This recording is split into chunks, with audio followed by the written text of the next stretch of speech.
السلام عليكم ورحمة الله وبركاته، كل عام وانتم بخير ورمضان كريم علينا وعليكم.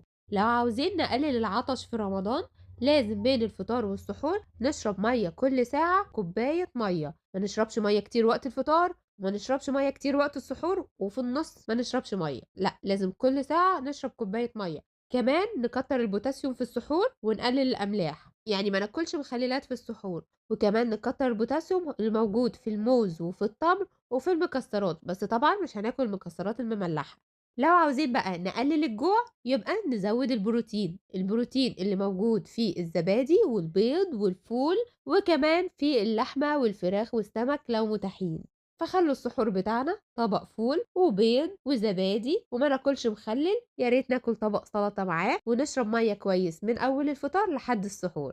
ولو أنتِ حامل أو بترضعي وعايزة تصومي في رمضان شوفي الفيديو اللي في أول comment.